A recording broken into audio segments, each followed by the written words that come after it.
Maryland streak is officially over.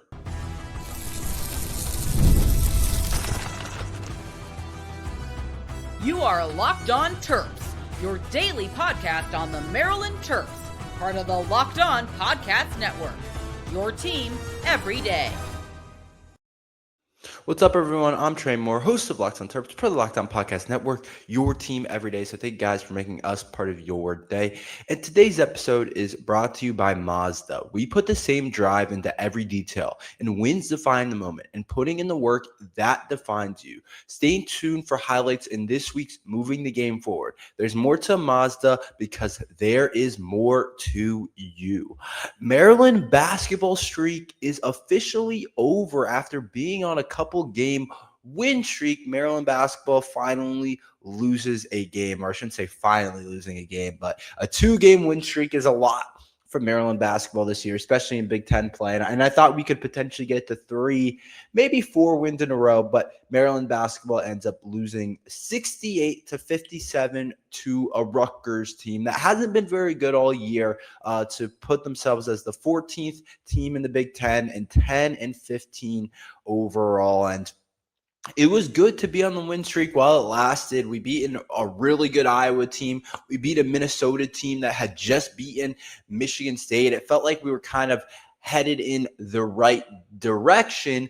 But as basketball and as growth goes and almost everything you do, it's usually not linear. It's usually not an easy thing. You usually don't just go throughout a season and make your way, get better and better and better, and never have a little moment where you get a little bit worse. And that's what happened with Maryland basketball. And it's not like we've been winning a ton of games anyway, even though we were on that 2-game win streak. But we lost to a Rutgers team that I thought was one of our winnable games of the year, one of the more winnable games of the entire year, if not the most winnable game of the season. And we just couldn't get it done. And there's different reasons why. You can look at the stat sheet and different reasons why I thought that we didn't play well. I think the first thing was I thought our first half was fine. Like the first half, it was kind of like what I expected. It was very Rutgers versus Maryland this year. Both teams can't really score. We're trying to figure each other out. It's only 27-27 in the first half. The offense is really not there this game, as you guys can tell by the score, for neither team. It's not like Rutgers was lighting it either offensively, but that's what you expect from two teams that have struggled all year offensively. And so I wouldn't really expect anything less from this game than it to be kind of just an ugly, grinded out game, and that's exactly what it was. And I thought that's kind of where Buzz Williams wants to operate, and he doesn't mind those types of games, especially with this Maryland team.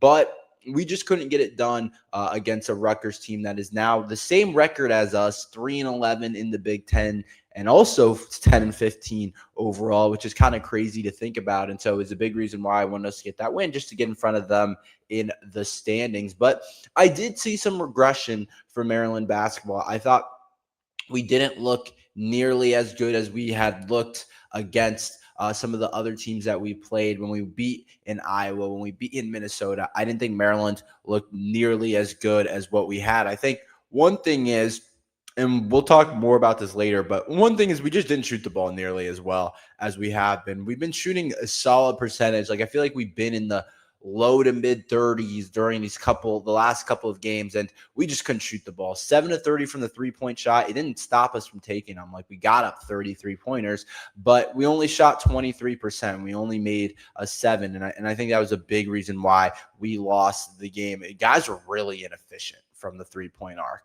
Like when you look at the numbers, Solomon Washington 0 for 1, Elijah Sanders 1 for 5, Darius Adams was the only one who shot a decent percentage, 2 for 5, Andre Mills 1 for 6. Like that's not good.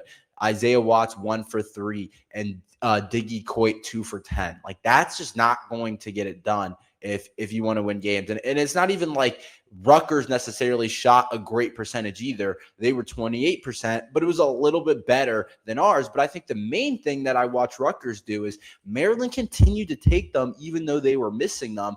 I saw a Rutgers team not shooting the ball well, and no, they're not a great shooting team.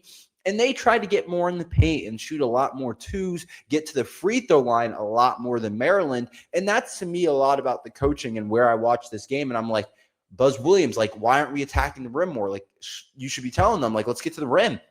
The refs are giving Rutgers a lot of fouls. The refs are getting Rutgers a lot of calls. Rutgers attacking the rim. They're not settling for 3-point shots. Like I said, they only shot 18 compared to our 30. Like, that's a pretty big difference. But when you look at the free throw line and the 2-pointers, it's a big difference. Maryland, this is another point that I'll bring up in a second. Maryland shot 13 free throws. Meanwhile, Rutgers shot 24 free throws. And so when you have two teams that are struggling offensively, struggling to shoot, when you don't get to the rim, which I saw Maryland settle way too many times. I saw a lot of tough Diggy Coit threes. I saw Andre Mills settle.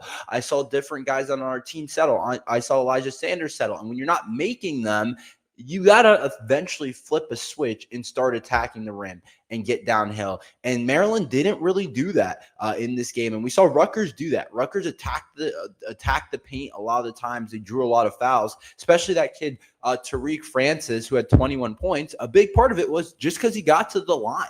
He was able to draw a lot of fouls, and that was important in this game. And so he was a big part of that, and you saw one of their best players, 12 of 13 from the line. It's a big reason why they were able to get to the line so much, but there was a couple other guys, especially off the bench, that were able to get to the line a little bit, and I think that helped Maryland, or that helped Rutgers a lot in this type of game. Meanwhile, Maryland, like I said, shot 30 3-pointers, which is a good amount, only 23%, but they also shot a terrible percentage from the free throw line. If Maryland wanted to remain in this game, and I guess this game was close, but it does kind of feel like when you look at the score, you're like, oh, they did end up losing by 11.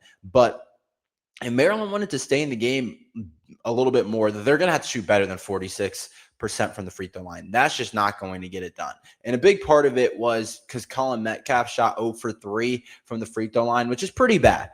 You got to make a free throws. Isaiah Watts, also not from the free throw line, but he also continues to just not really play too much, not do too much. And so it was a big part of it. We didn't have very many guys going to the free throw line. And when we went there, we only shot 46% from the free throw line, which to me isn't good enough and isn't getting it done. And I kind of saw our game plan crumble and us not being able to adjust. Whereas other games, we were maybe shooting the ball better from the 3-point arc, and so we didn't really have to worry about getting to the line as much because guys are more efficient from outside. Guys were shooting the ball well, but much better, whether it was Andre Mills, whether it was Elijah Sanders shooting 2 of 5 from the 3, whether it was Andre Mills going 3 of 6, or Diggy going 2 of 7, we shot 35% from the 3-point arc, but we still only shot 23 of them. And we still got to the line 28 times. And even though the percentage was only 68%, it was a lot more efficient of a way to go about it instead of hooking up a bunch of threes, instead of hooking up a ton of threes. Like, that doesn't really work. And so I saw us, I feel like, kind of get lazy and settle, and that's not really what we've been. And so it was definitely disappointing because I still think this game was a lot more winnable than what it was. Even against Minnesota, we shot 24 threes, still not as much, but we still got to the line 17 times. And so both games against Minnesota and against Iowa, we shot more free throws than the other team. And then when you look at this game against Rutgers, they just got to the line way more than us, and that made it easier for them, I think, to be able to win this game. And it made it a lot better for two struggling teams. It's like, okay, Maryland, you're not very good offensively. What are some of the ways in basketball to make it easier offensively? And to me, there's a couple different ways. You got to get to the line. You got to score easy points in transition.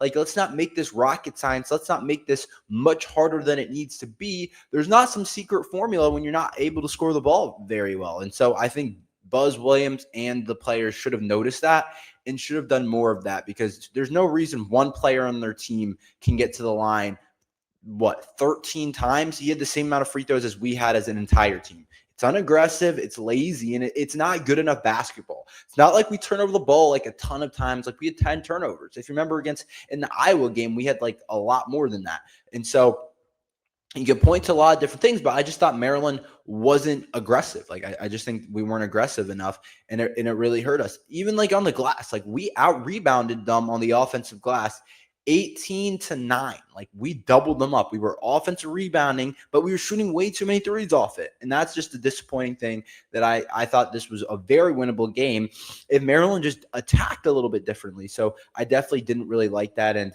I wish Maryland would have done that better. But that's just how I saw it overall. Let's talk about Maryland football. Could we be a running team next year? I want to explore that idea. Does it make sense for Maryland football to be a running team next year? We'll talk about that next.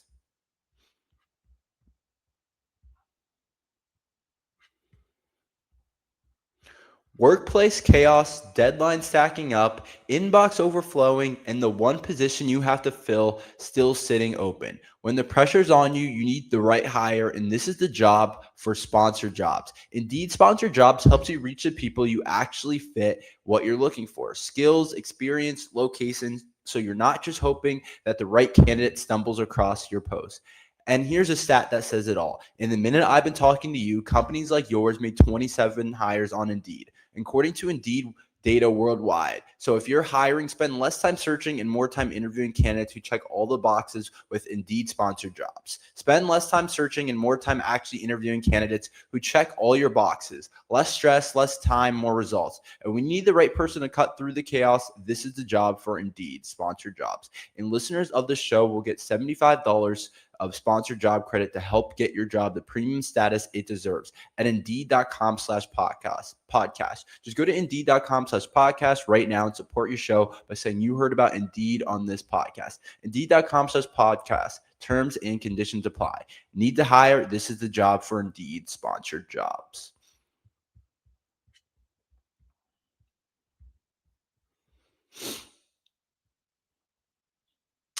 I want to talk about Maryland football because the more and more I think about Maryland football, I wonder if they should be a running team next year. And I don't know if this is going to happen. You wonder how much I feel like Mike Locksley can adjust. I feel like he hasn't really adjusted the team from year to year. Like, I feel like every year we've been sitting and been like, dang, this team feels pretty similar to how we were last year. And so it feels like Mike Locksley is going to do what he does, especially offensively. And then he's not one of those coaches that is going to adjust to how his players are. He's going to just have kind of what he does, and the players are going to have to mold into that. But it hasn't really necessarily worked over the last couple of years. Like, even a couple of years ago, I thought Billy Edwards, we should have been using his legs way more often. I thought we didn't use Billy Edwards' legs enough. I thought he was a good enough or more than capable running quarterback, and I thought we should use his legs more. And same with Malik Washington. And the more and more I look at this offense heading into next year, I start to wonder, is Maryland football best next year being a running team? And that doesn't mean for me like really old school, like run the football every single play. Like, that's not exactly what I'm saying. But I'm just saying, with the way this team's made up, and I don't know if we're even going to, last year we just couldn't run the ball, so it's not even really an option. But I think next year we should be able to have a lot more success on the ground. But I'm just like, okay, with the makeup of this team, I think we can be, and I don't even know if you consider this a run game, but I think in the past we've been 70-30, like passing 70, running 30. I think we could be closer to a 50-50 team, which I don't know if you consider that a running team, but for Mike Locksley, that's a big running team. Like, I think we could be closer to that, and I think that could benefit us heading into next year with how our team's made up. When you look at it, there's a couple different things that kind of made me come to this conclusion. There's a couple players on this team, and I think it starts with the QB. You have a QB that can run. Malik Washington, as the year went on, I thought he started to run the ball more. He didn't have to do it as much in the non-conference game against some of the opponents that we played, but he did start to run the football a lot more when we got into conference play against some of the better teams on the schedule, because that's just what it is. When you have a team like Maryland football and a quarterback like Malik Washington, you might just have to run the ball a good amount. Like that's just the reality of the situation. And to get a spark offensively, to get things going offensively, and he's a really athletic QB. And so that's a big reason why I think we can really lean on the run game this year, is because Malik Washington is a really good runner of the football, and that opens up things for the running back. But we also have a three-headed monster at running back that I'm really excited about. I think DeJuan Williams showed out last year. I thought he was our best running back. Iverson Howard was just a freshman, but he got carries. Like, we know the potential's there. And then you bring in the transfer, Harry Dalton III from USC, and I think he could also be a solid player that ends up helping us a good amount. There's a reason USC recruited him. I don't know how good he actually is going to be, but I do think he can help our football team and end up being a good player for Maryland football. So you have a three-headed monster. So my thinking is we can split those carries up. It doesn't have to be a one-guy show. It's not like we're going to be giving it to Saquon Barkley every carry. Like, I'm okay with splitting that up and having guys that are fresh, guys that are ready to go, and a different kind of style of back. I think all three guys are a little bit different. I still have to figure out how Dalton is. DeJuan Williams, really good pass catcher. Iverson Howard, I think, has a burst to him that I'm excited to see. And then Dalton, we'll see exactly what he brings. But I think the running room is really good. Like, I think Iverson Howard has a ton of potential. DeJuan Williams was actually really solid last year when you actually look at it. And then Dalton could be interesting too. And so I think we have the backs for it. But I think our offensive line this year is going to be way more sturdy than it was last year. You get a couple guys back. You get Ratrell Perry back at left tackle. We also get Isaiah Wright back. We're still trying to figure out exactly where he'll play. And then we also get our center, Michael Hershey, back, who I think could be really good in the run game. And then you have all these different guards that are powerful young athletes that could step up next year, whether it's Ryan Howerton, whether it's Jalen Gilchrist, whether it's Amari Hills. And then we also bring in a guard from the transfer portal that we're all excited about, in Talik Lockett, where I think he's 6'3", 330 pounds. I think the run game could be there. Like, I think our offensive line, the whole left side and center is coming back. Or I don't know what we'll do with Michael Hershey. Could he move to right tackle? That could be a thing. But as of now, I guess we'll consider him a guard. The whole left side kind of is back.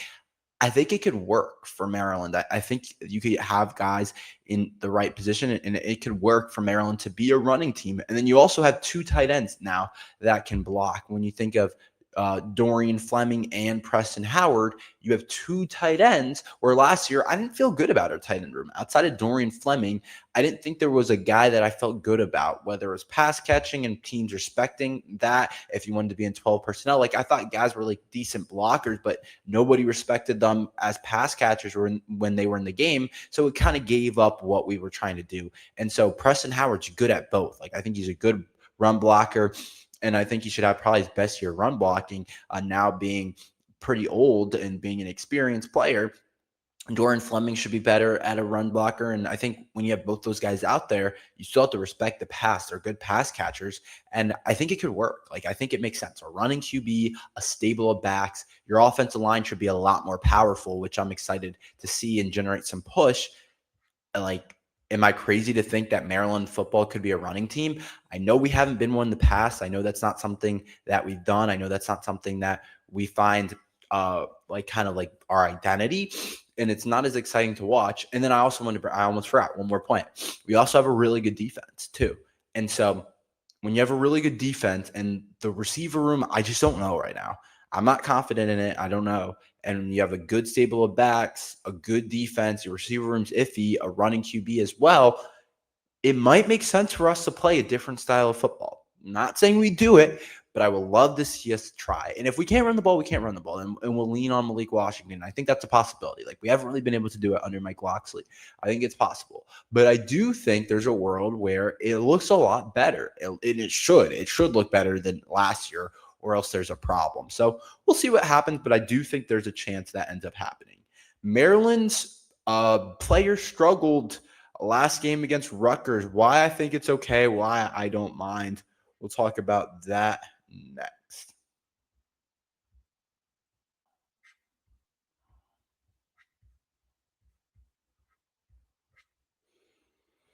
Ever wanted to experience the NBA Finals live and in person? FanDuel's giving you the chance to turn that dream into a reality with their NBA sweepstakes. Here's how it works. Use your profit boost on any NBA future and you'll automatically be entered for a shot to win an NBA Final trips for two. That's right, flight tickets, the whole experience. And if you're already looking at the board and thinking about which team can make a deep run, this is the perfect time to lock it in.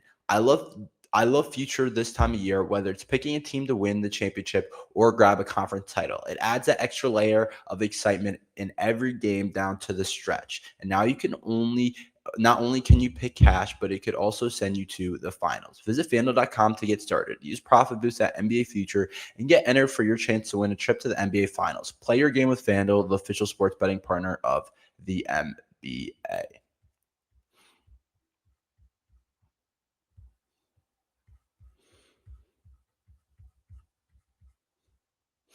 Let's talk a little bit about Maryland basketball's players struggling in the game against Rutgers and why I actually don't mind and why I'm honestly okay with it. And so we saw Maryland players struggle. Like Andre Mills, I thought struggled against Rutgers. I keep wanting to say Iowa.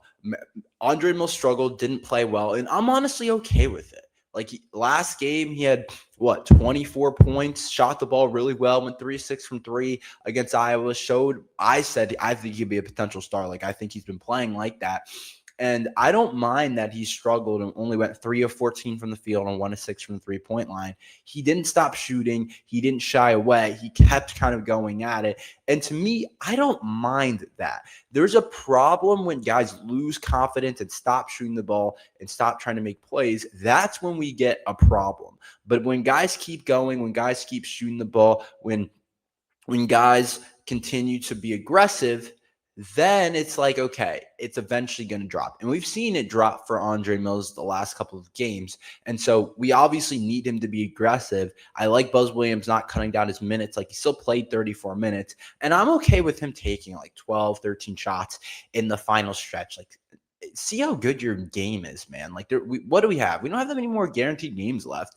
We only have, I think, like 7 more games left. Like, there's not too many left. And so I want Andre Mills to go into next year feeling like he can score the ball, like he can be a 15, 16 point per game guy next year for Maryland basketball and it efficiently. And so I want him to take shots that he feels comfortable taking. And if he wants to take different middies, if he wants to take 3-point shots, like I'm honestly okay with it.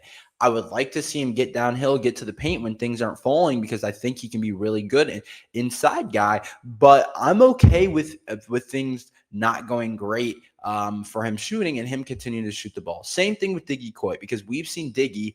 I mean, he shot a lot of shots. Like 19 shots for Diggy is a lot. But that's kind of what we are as a team. Like we're kind of just let guys do their thing. And so we've seen Diggy drop 30. I'm a little bit more concerned about Andre Mills because I know he has the potential to be really good. I know he's probably going to be back next year. So I want to see him develop. I want to see him continue to get better and to potentially be one of the better guys in the Big Ten. But Diggy as well. Like we just need those guys to take tough shots and to hopefully hit them. But you do just sometimes want to see them get to the line a little bit more, get to the free throw line. Like I saw Diggy get to the free throw line a lot more against Iowa and Minnesota, and then he doesn't shoot any against Rutgers. And so I think that was part of the struggle offensively.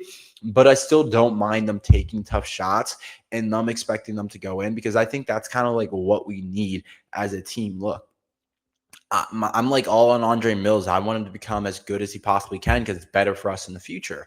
I did think Darius Adams did play well, which was good to see. He was probably our most efficient guy, 5 of 12 from the field. Him or Solomon Washington, you could say. But he also was 2 of 5 from the three-point arc, had 6 rebounds. A lot of guys rebound the ball well in this game. Andre Mills had 7 boards. Darius Adams had 6. Colin Metcalf had 7. Solomon Washington, man, he snags 14 rebounds. That's a lot. Even Diggy had a couple, the smallest guy in the court. But I would like to see. I think Darius Adams could even like touch up, be a little bit more aggressive. Like that. This was one of those games where it's like no one really has it going except for you, Adams. Like I don't mind you shooting 18 shots. Like, you can take some of those shots away from Diggy, from Andre Mills. We might need you to go score 20 in this game. Like, that was the reality of this game in the second half when we were struggling offensively. We needed him to probably go score 20 points or something like that. And so I wouldn't have been mad if he ended up taking some more tough shots. But that's just how I see it. I don't mind the struggles. I think they're going to come, and I would love to see high-level performances from the rest of the season, but that's just not what's always going to happen. And so you take what you can get. And so we'll see what ends up happening, but it was definitely good to watch. That's all we have for today. Thank you guys for listening to Locked on Terps. Make sure you guys like and subscribe. We're here every day talking Maryland football and basketball. So thank you guys for listening to Locked on Terps.